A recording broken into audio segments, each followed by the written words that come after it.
त्याच्यासाठी कुणीच फोन करत नाही, त्याच्यासाठी कुणीच दबाव टाकत नाही. जर अधिकाऱ्यांनो तुम्ही फक्त त्याला बसवून पाणी प्यायला दिलं आणि कुणाचाच फोन न येतात जर त्याचं काम केलं ना, तर संध्याकाळी स्वाभिमानाची झोप लागते. याचा विसर पडला म्हणून बाळासाहेब ठाकरे यांना कुंचला सोडून हे बोट उचलावं लागलं. प्रत्येक काळात बाळासाहेब कुठे येणार आहे? त्यांचे विचार आहेत, आम्हाला ते घ्यायचं आहे. 40-50 वर्षापूर्वीचा जो शिवसैनिकाचा दरारा होता ना, तो दरारा पाहिजे मला परत मुंबईत आल्यावर. आवाज पाहिजे, त्याची नजर पाहिजे. छत्रपती शिवाजी महाराज त्यांचं नाव घेऊन राजकारण, किती उंचीचा पुतळा, यावर तुमचं प्रेम, ती बी वाऱ्यान पडते आणि मग ती तुकडे होऊन पडतात आणि मग ही आमची लगेच रडते. महाराज पुतळ्यात महाराजांना बघायची सवय लागली. हेच झालं ना आमच्या महापुरुषांच्या बाबतीत. अगदी 4-5 वर्षाસુધી महाराष्ट्रात सकाळ आली, शुभ शिव सकाळ, भगवा झेंडा आला असा. मी डोकसं खाजवत म्हटले ही सकाळ कुठं आली? म्हणजे आता महाराज येणार, उठा, आपली सकाळ झाली. मी कुणाला तरी चिडवण्यासाठी होती. मग दुसऱ्यानं बघितलं, ते म्हटलं त्यांची झाली, आपली कधी? हे म्हटलं कर आपली. मग निळा झेंडा, शुभ भीम सकाळ, 11 वाजता. शिव सकाळ, भीम सकाळ, शिव सकाळ, भीम सकाळ. मग तिसरा एक जागा झाला, म्हटलं आमची घ्या, पिवळा झेंडा, शुभ लहू सकाळ. या सकाळ आल्या कारण महापुरुषांच्या पुतळ्याजवळ मेंढरांची गर्दी वाढली. ही पुतळ्याजवळ वाढलेली मेंढरांची गर्दी जोपर्यंत पुस्तकांजवळ, विचारांजवळ येणार नाही, तोपर्यंत यांना काय कळणार आहे? रात्रीचे 1:30 वाजता आमदार शिव्या देते फोन करून त्या प्रकाशकाला. मी ऐकली, त्या ऐकली. 8 मिनिटात 36 शिव्या आहेत. स्ट्राईक रेट काढला तर 400 आहे.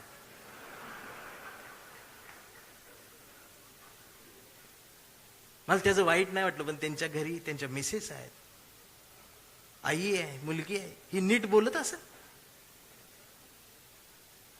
आणि बाळासाहेब असते तर मातोश्रीवर बोलवून 400च्या स्ट्राईक रेट ना. बाळासाहेब नसले काय झालं? तुमच्या मनगटात तो विचार आहे ना, तो स्वाभिमान जिवंतच ठेवा. एक गरज आहे.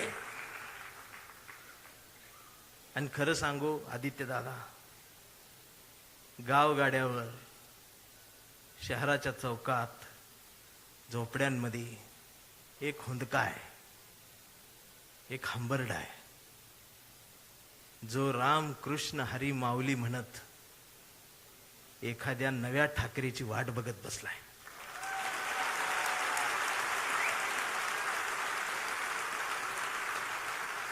आणि ती पोकळी भरून काढण्याचं काम, भरीव काम आता तुम्ही करायला सुरुवात करावी. हा शिवसैनिकासोबत माझ्यातला भीमसैनिक सुद्धा तुमच्यासाठी मैदानात उतरणार. कुठपर्यंत आम्ही एकमेकांशी भांडत बसायचं? जर शिवाजीनगर मधून समतेचा आणि मैत्रीचा हात, जर माझ्यासाठी दोस्तीचा हात येत असेल, तर आंबेडकर नगर मधून माझा सुद्धा हात मैत्रीचा तुमच्यासाठी पुढे यायला पाहिजे. आणि हा देश संविधानाचा आहे ना, मी हिरव्यांचा आहे, निळ्याचा आहे ना, मी भगव्याचा आहे. मी भगव्याचा आहे. कुठल्या भगव्याचा? मी वारकऱ्यांच्या भगव्याचा आहे. मी बाळासाहेबांनी शिवसैनिकांच्या हातात जो भगवा दिलाय, मी त्या भगव्याचा आहे. मी तो भगवा घेऊन आलोय, पण त्याच्या सोबत मी या देशाचा तिरंगा सुद्धा आज घेऊन आलोय. आणि मला काय करायचं ते करा. या देशाच्या संविधानाला आणि तिरंग्याला जरी साधं नख लागायचा प्रयत्न जर कुणी केला तर माझा ह्यो काळा रंग तुमच्यात मिसळून जाईल. आता ही भाषाच कळत नाही यांना, वैचारिकपणच राहिलं नाही राऊत साहेब. लगेच मारते, अंगावरच येते, शाईच टाकायला येते शाई. परवा एका कार्यक्रम सुरू करायच्या आधी ती DYSP माझ्याकडे आली, म्हटले भाषण करू नका. म्हटलं काय झालं? काही संघटना तुमच्यावर शाई टाकायला. मी म्हटलं मी लय लांब आलोय, करू देते. बाजूला ते कॉन्स्टेबल बघत होत माझ्यावर, ते हसायला लागलं मला. म्हटलं काय झालं, का हसताय? तर म्हटले तुमचं तोंड काळ करणार आहे. मी म्हटलं साहेब बोलू दे 2 मिनिटं. तर ते म्हटले तुमच्या रिस्कवर बोलणार का? मी म्हटलं अहो आम्ही जन्माला येतानाच आमच्या रिस्कवर आले.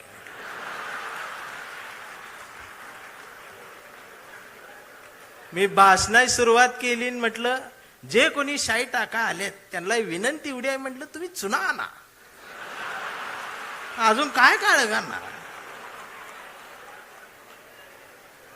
हे जी घसरण झाल्या आमच्या शहाणपणाची, मी या मराठी मातीचा सांगावा घेऊन आलोय तुमच्यासाठी की तुमची गरज महाराष्ट्राला आहे.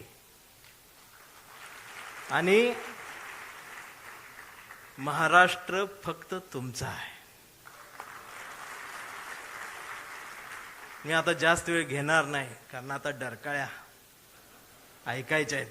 मी एक कविता घेऊन थांबणार आहे, ज्या कवितेसाठी मला साहेबांनी बोलवले. त्या कवितेत तुडवा ऑपरेशन आहे. कविता आहे कांबळे. आता हा कांबळे कुठल्या एका जातीचा नाही, हा कांबळे भारतीय आहे, हा कांबळे मराठी आहे, हा कांबळे अस्मिता आहे, हा कांबळे स्वाभिमान आहे, हा कांबळे काय काय त्रास होत जातो त्याची कविता आहे. हा कांबळे शेंडीतून जानव्यातून मुक्त येऊन प्रबोधनकारांच्या जवळ आलेला आहे, फुलेशाह आंबेडकरांच्या जवळ आला. असा हा स्वाभिमानी आहे की आमचा कांबळे लय हुशार, हे कधीच नाही रडला, नुसताच कांडला. कांबळे शाळेत गेला, मास्तरनं फळ्यावर सरस्वती काढली. कांबळे शाळेत गेला, मास्तरनं फळ्यावर सरस्वती काढली, पण कांबळेनं पाटीवर सावित्री काढली. मग मास्तरनं चिडून कांबळेला असा तुडवला, असा तुडवला, असा तुडवला, पण कांबळे नाही रडला, नुसताच कांडला. करो कांबळेचं